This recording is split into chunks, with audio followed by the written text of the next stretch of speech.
Hi everyone, welcome back to my channel and इस video में मैं शेयर करने वाली हूँ अपना mock score IBPS PO prelims का एंड RRB पीओ प्रीलिम्स का। तो ये जो मॉक है ये मैंने दिया था, लाइव मॉक टेस्ट था ऑली बोर्ड पर, और इसमें जो मेरे अटैम्प्ट है वो हैं 66 आउट ऑफ 100।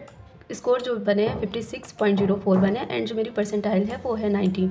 अगर आपने भी ये मॉक दिया हो IBPS पीओ का लाइव मॉक टेस्ट तो प्लीज़ अपना स्कोर शेयर करिएगा कमेंट बॉक्स में। एंड अब सोल्यूशन की बात कर लेते हैं इसकी।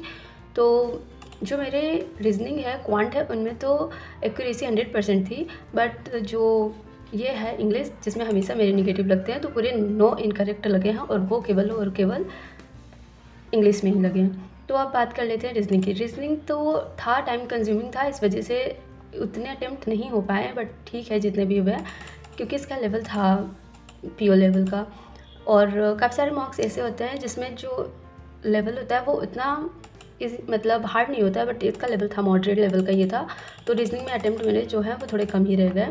एंड क्वांट में हमेशा की तरह अटेम्प्ट कम ही हो जाते हैं मेरे, क्योंकि क्वांट में मेरी जो स्पीड है वो काफ़ी कम हो चुकी है एंड क्वेश्चंस काफ़ी टाइम कंज्यूमिंग होते हैं पीओ लेवल के, तो मेरे को वहाँ पर ज़्यादा टाइम लग जाता है। इसे मेरे को इम्प्रूव करना है। IBPS पीओ के मॉक में एटलीस्ट मेरे को 25 प्लस करना है क्वांट में अटैम्प्ट। जब हम 25 प्लस का टारगेट लेंगे तभी एग्ज़ाम में हम अच्छा परफॉर्म कर पाएंगे। तो क्वांट का यही सीन है, और IBPS पीओ का तो ये करने वाली हूँ। एंड SBI पीओ में हमें टारगेट करना होगा 20, क्योंकि लेवल जो होता है काफ़ी अच्छे लेवल का आता है, तो उतना तो टारगेट करना बनता ही है। मिनिमम मैक्सिमम तो 30 आउट ऑफ 30 भी कर ही सकते हैं। एंड इंग्लिश का क्या ही करूँ मैं, इंग्लिश का बस यही सोचा है कि सेक्शनल मॉक दूंगी ज़्यादा से ज़्यादा, एंड जो इंडिविजुअल टॉपिक के क्वेश्चंस होते हैं उनकी प्रैक्टिस क्या करूँगी, तभी शायद ये मेरा कुछ सॉल्व हो पाएगी, मेरी इंग्लिश की हालत कुछ इम्प्रूव हो पाएगी।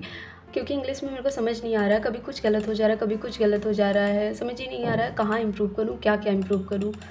तो इंग्लिश का कुछ ठीक से समझ नहीं आ रहा मेरे को भी। एंड बात कर लेते हैं अभी RRB पीओ के मॉक की। और ये वाला मॉक जो था RRB पीओ वाला, ये तो इसी पर एक मॉक फ्री होता है, वो वाला था, लाइव मॉक नहीं था। तो मैंने ऐसे दिया था। अभी क्या है ना कि लास्ट ईयर मैंने ऐसे काफ़ी सारे मॉक लगाए थे, पर RRB पीओ और क्लर्क के मॉक मैंने उतना नहीं दिया था, तो मेरे को लास्ट टाइम पर बहुत प्रॉब्लम हुई थी। इस वजह से इस बार मैं सारे मॉक जिस दिन भी टाइम मिलता है उस दिन प्री के लगा लेती हूँ। तो अब इसमें अटैम्प्ट जो थे वो मेरे हैं 60 आउट ऑफ 80 एंड स्कोर 57.50 बने हैं। 2 मेरे इनकरेक्ट हो गए थे, और वो इनकरेक्ट हुए हैं रीजनिंग में। मेरे जो अटैम्प्ट थे रीजनिंग में वो 40 आउट ऑफ 40 हैं। एंड क्वांट में थोड़े कम हो गए हैं, कुछ सिली मिस्टेक थी मेरी ही इस वजह से। एंड परसेंटाइल इसकी है 95.6%। तो अभी इसके सोल्यूशन की बात कर लेते हैं। और रीजनिंग में हमेशा की तरह सिलॉक्स के क्वेश्चन ही गलत हुए हैं मेरे, और दोनों ही मेरी सिली मिस्टेक की वजह से गलत हुए हैं। तो अभी मैं क्या ही करूं, रीजनिंग में मैं सिलॉक्स से परेशान हूं और बाकी सारे मॉक्स में मैं इंग्लिश से परेशान हूं, और क्वांट के कम अटैम्प्ट से परेशान हूँ। क्वांट में इसमें इसका लेवल जो था वो ठीक था, बट मैंने ना पहले अर्थमेटिक सॉल्व करना स्टार्ट कर दिया, तो सारा टाइम मेरा वहीं चला गया, और फिर DI के लिए और जो मिसलिनियस थे उनके लिए टाइम नहीं मिला। तो इस वजह से इसमें थोड़े अटैम्प्ट कम ही रह गए। अदरवाइज़ इसमें अटैम्प्ट ईज़िली 25 to 30 हो सकते थे।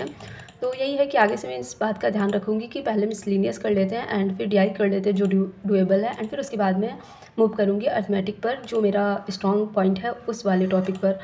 तो आगे से इसका ध्यान रखना है। तो यही था दोनों मॉक का एनालिसिस। बाकी आप अपना बताइएगा, अगर आपने कोई मॉक दिया हो रिसेंट में तो उसका स्कोर शेयर कर सकते हैं। सो या that's it for today's video, and hope आपको पसंद आया हो। एंड अगर पसंद आया तो प्लीज़ वीडियो को लाइक कर देना, चैनल को सब्सक्राइब कर देना और शेयर कर देना वीडियो को। बाकी follow for more. Bye everyone.